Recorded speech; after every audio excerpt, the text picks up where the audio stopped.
Good afternoon. This is All India Radio. I'm Anuja Kumar and with me is Abhishek Mukhopadhyay with the midday news.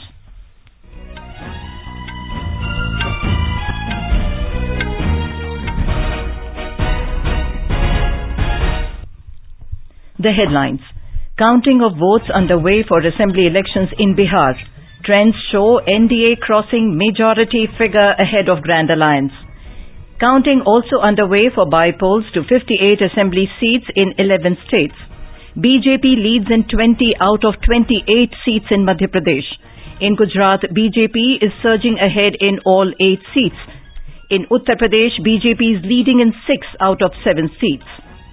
Prime Minister Narendra Modi to address virtual SCO summit in a short while from now. 2 terrorists killed in encounter with security forces in South Kashmir's Shopian district. And in cricket, Delhi Capitals take on Mumbai Indians in IPL final in Dubai this evening. Match begins at 7:30 p.m. IST.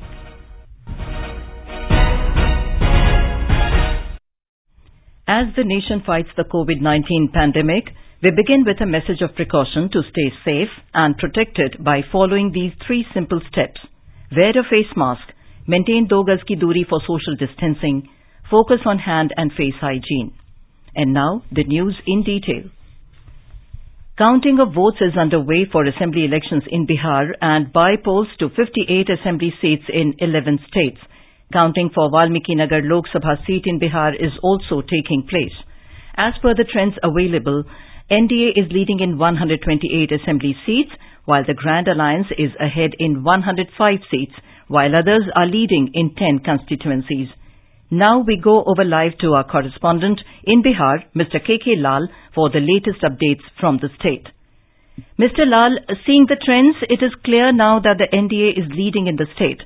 Many analysts had predicted anti-incumbency, but today, ending all the speculations, NDA has emerged strong.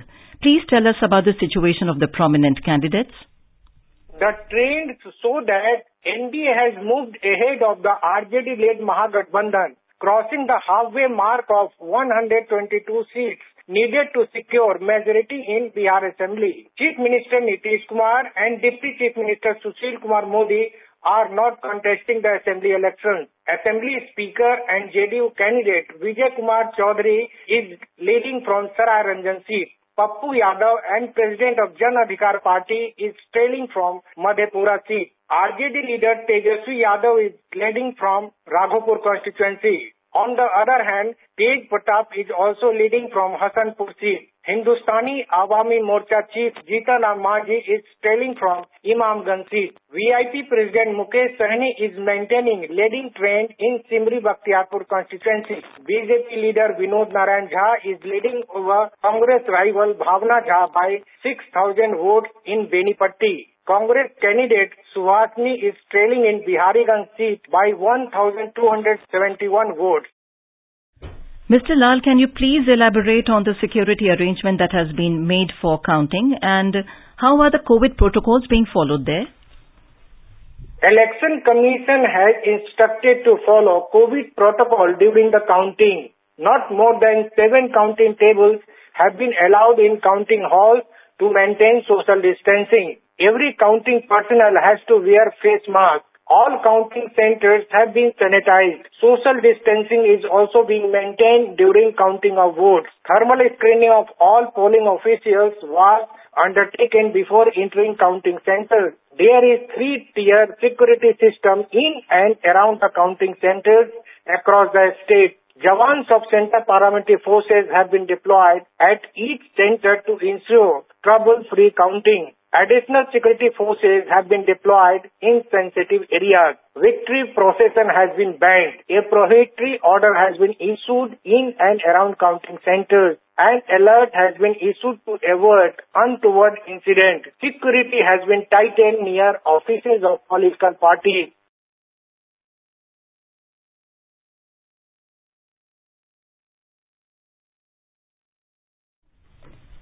Counting is also underway for by-elections to the state assemblies in Gujarat, Madhya Pradesh, Uttar Pradesh, Manipur, Nagaland, Karnataka, Odisha, Chhattisgarh, Haryana, Jharkhand and Telangana.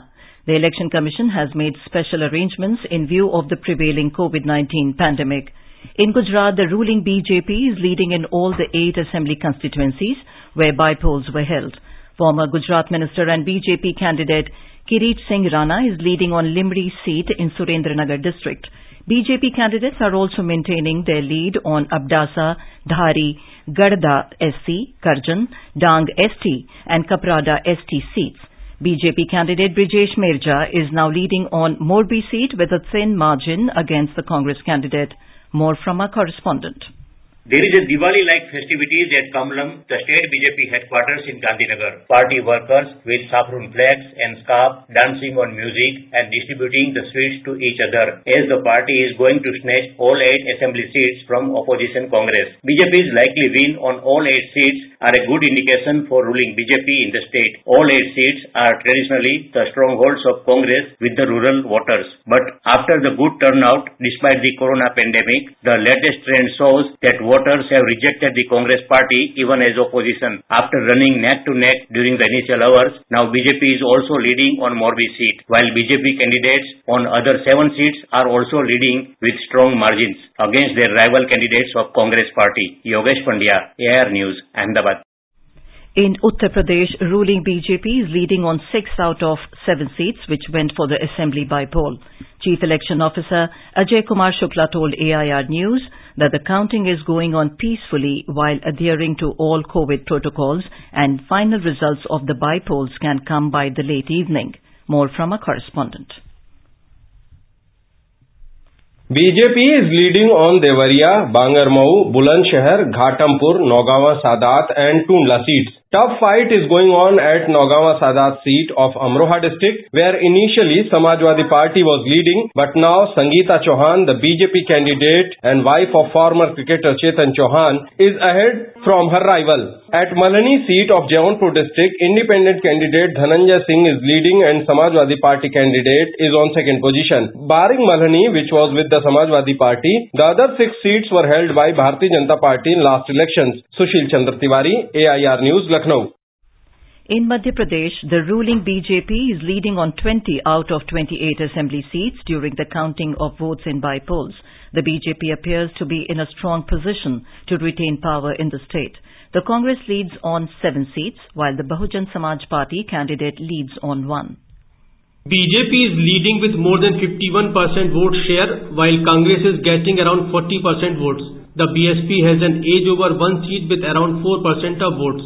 The BJP has gained about 10% more votes in these by-elections in comparison to the 2018 assembly elections. As per the current trends, former ministers Tulsi Silawat, Govind Singh Rajput, Mahendra Singh Sisodia, Pradum Singh Tomar, Brajendra Singh Yadav, Imarti Devi, Prabhuram Chaudhary, Hardeep Singh Dung, Rajvardhan Singh Dattigaon, Suresh Dhakar and Visahulal are leading in their respective seats. At the same time, ministers OPS Bhadoria, Giriraj Dandotia and Dal Singh Kanshana is behind their rivals. At present, the BJP has 107 MLAs in the 230-member MP Assembly and needs at least 8 seats to stay in power. The Congress, on the other hand, needs to win all 28 seats if it wants to return to power. Sanjeev Sharma, AIR News, Bhopal. In Jharkhand, counting for by-elections of Dumka and Bermo assembly constituencies going on in tight security arrangements. In Dumka, BJP candidate Leos Marandi is leading by 7,938 votes after the second round of counting against Basant Soren of JMM.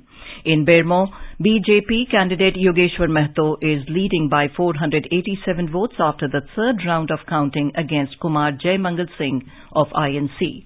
In Manipur, the counting of votes for 4 seats of by-elections is almost concluded. The ruling party, Bharatiya Janata Party, is leading in 3 seats, while an independent candidate leading in Lilong Assembly constituency. In Nagaland, independent candidates are leading ahead of the major political parties as per the latest counting trends for by-polls in the 2 assembly constituencies in southern Angami 1 and Pungro Kifire seat. In Karnataka, the BJP is leading in both the assembly segments at Sera and Rajrajeshwari Nagar, where a by-election was held on the 3rd of November. In Telangana, BJP candidate Raghunandan Rao is leading by over his immediate opponent S. Sujata of the ruling TRS party by the end of the 6th round counting in Dubakka by-election. The BJP candidate is maintaining his majority from the first round onwards. In Odisha, the ruling Biju Janata Dal candidates are leading in both the assembly constituencies to which by-elections were held on the 3rd of this month. And now we go for the voice cast from Odisha. Initially, it was believed to be a triangular contest in both the assembly segments. However, the current trends in the electoral battle shows it has won the bipolar fight between the BJD and the BJP. While BJD has tried its best to wrest the Baleshwar Sadar seat from BJP while still retaining the Tirthol seat in this by-election, the BJP too has put up a strong fight to claim both the seats. In the electoral tussle, Congress is trailing behind in the distant third position in both the assembly constituencies as of now. Girish Chandra Das, Bhubaneswar. Election Commission has said slightly more than 1 crore votes have been counted in Bihar and there is significant ground to be covered yet. Briefing media, Deputy Election Commissioner Ashish Kundra said the counting process has been absolutely glitch-free so far. There has been 63% increase in the number of polling booths. Counting in Bihar is happening and the data is captured periodically round-wise, entered on our ECI portal, and all of you can access that data either through the voter helpline application or through the website eci.results.gov.in. And this data is getting updated very fast, and of course I need not share the current trends with you because that is available with all of you. But needless to say that there has been absolutely glitch-free counting process so far, and from all across Bihar. So far, what we have been able to gauge is that about slightly more than 1 crore votes have been counted in Bihar, which means that there is significant ground to be covered yet. And I think so far there are no issues which have come to our notice from any quarters. Deputy Election Commissioner Chandra Bhushan Kumar said they expect to finish counting late tonight. Counting was held in 38 locations in 2015 assembly elections, but due to social distancing measures this time, counting has been held in 55 locations. Our counting machinery on ground is doing our work very diligently without any glitch, as already pointed out by our colleagues here. And we hope to finish the counting as per the procedure late tonight. Thank you. Now we have in the studio our correspondent Suparna Saikia to discuss the Bihar election and by-poll results with political analyst Shekhar Iyer. Over to you, Suparna.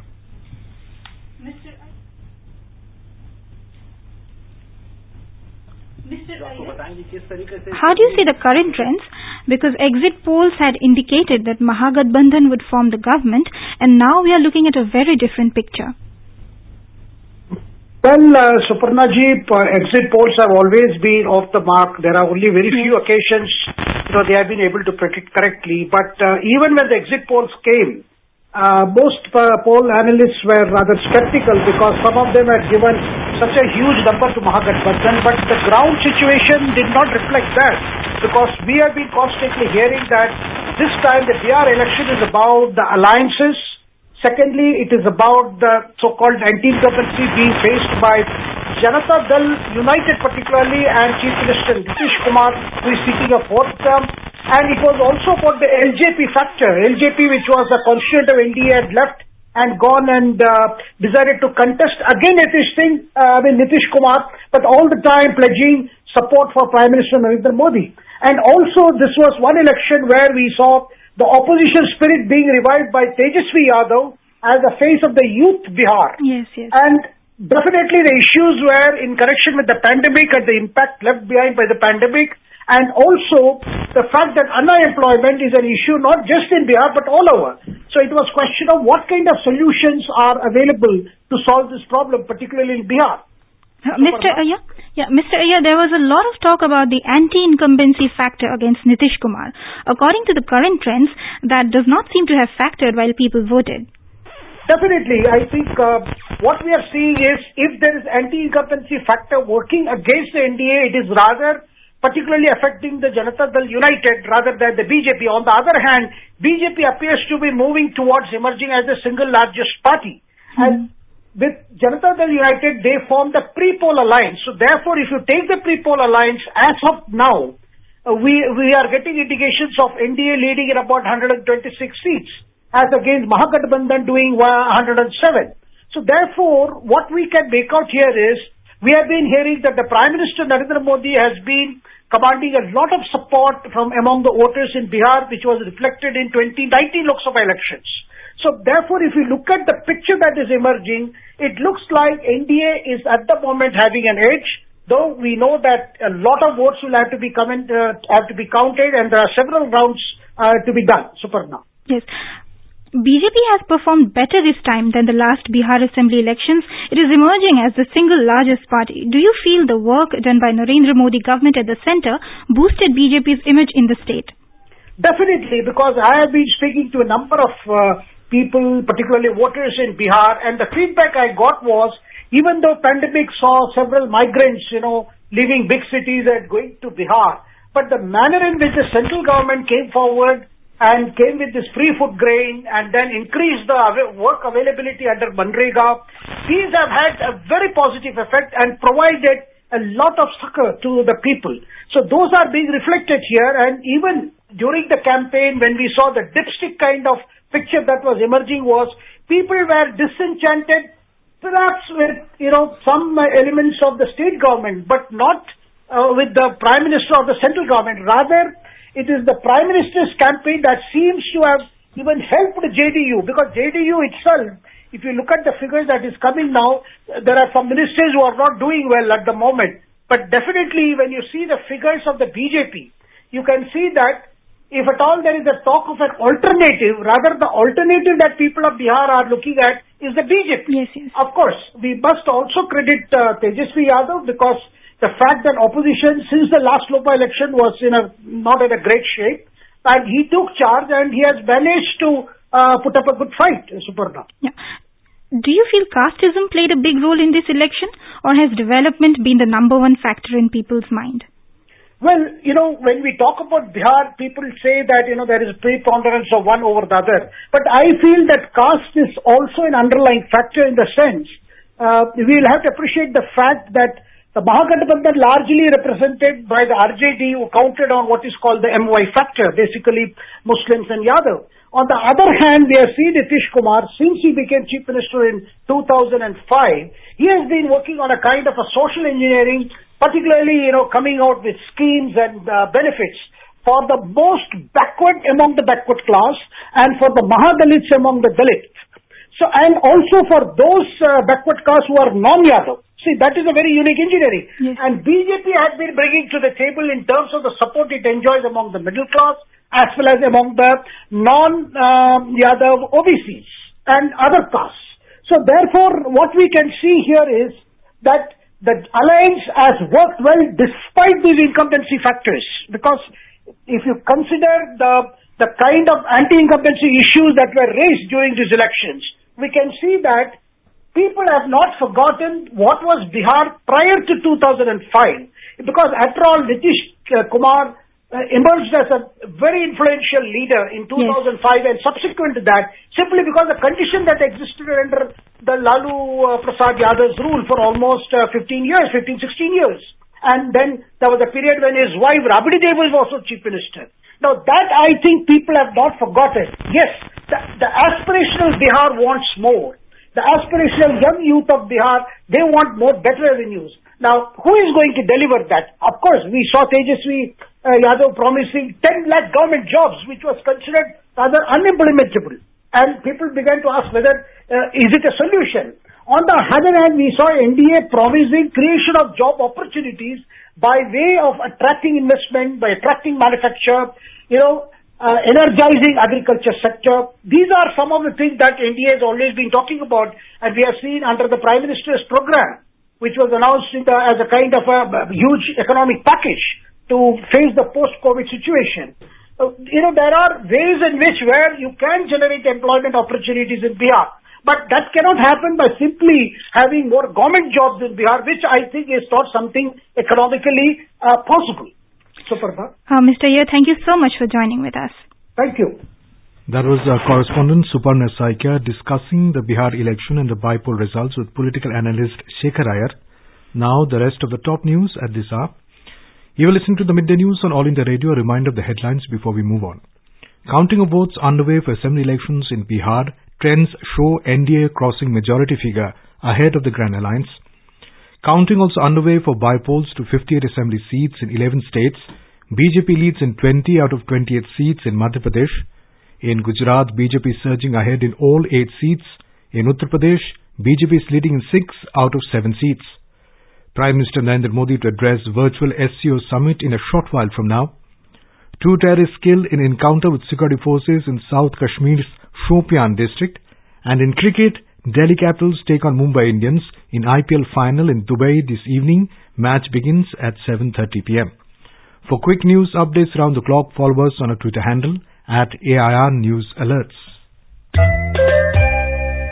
चलो मिलकर एक शुरुआत करें, चलो एक फैसला आज करें, मास्क नहीं तो टोकेंगे, कोरोना को रोकेंगे, चलो एक इरादा करते हैं, चलो कुछ वादा करते हैं, मास्क नहीं तो टोकेंगे, कोरोना को रोकेंगे.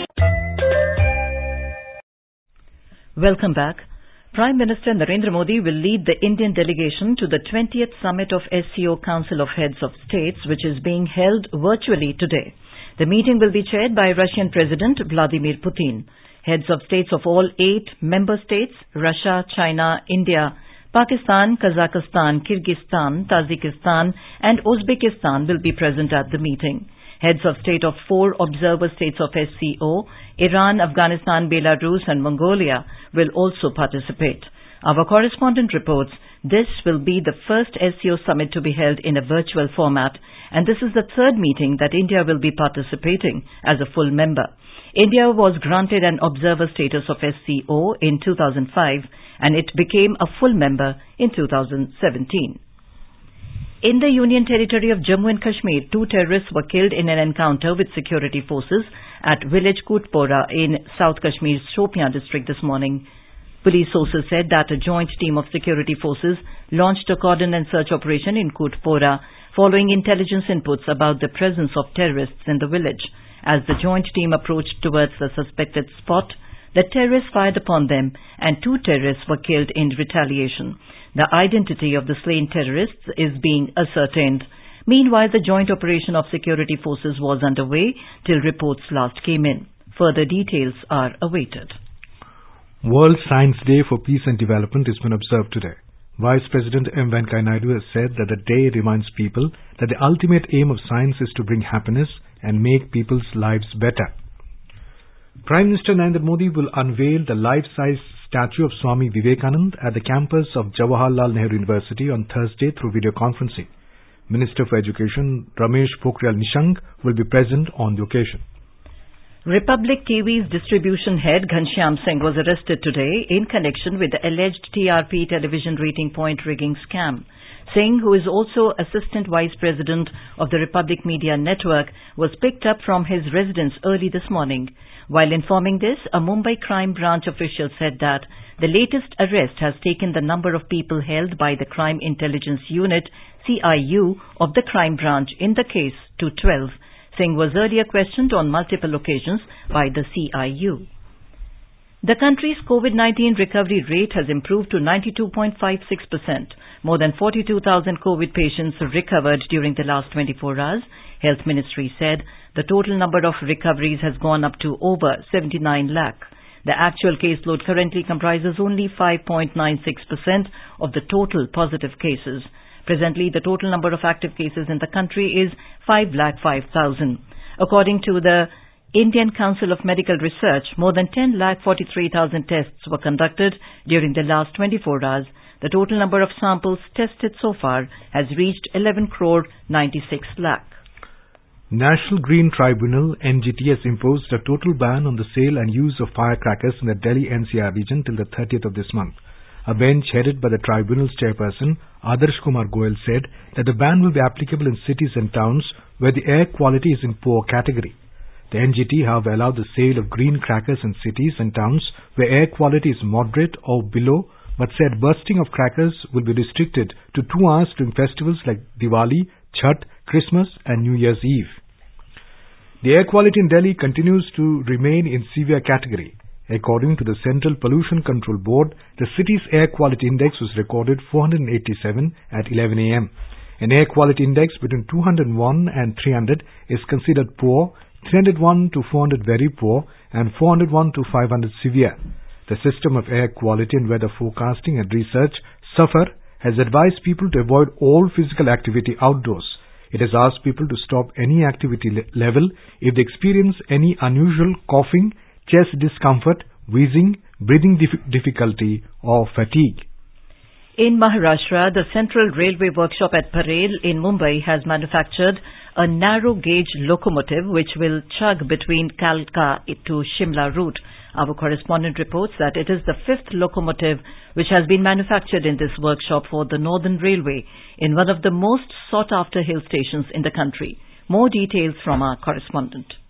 It is the 5th narrow-gauge engine that has been manufactured by the Central Railway, which will run between Kalka to Shimla, a UNESCO World Heritage Railway. It is to be noted that while manufacturing this locomotive, all the COVID-19 protocols were followed by the employees in the workshop. A total of 12 locomotives will be produced by Central Railway. Although small in size, the engine is strong enough to face the extreme cold conditions in the sub-Himalayan region. All the locos are equipped with an on-demand cooling system to cool the engine as per the requirement. All these locos have cabins on both ends and various safety features such as automatic emergency braking, vigilance control device and electronic speedometer with recorder. The workshop has already manufactured and dispatched 4 such locos since November 2019. Kunal Shinde, AIR News, Mumbai. Maharashtra's Transport Minister Anil Parab informed that all pending salary of State Transport Corporation employees for the last 3 months is being paid before Diwali.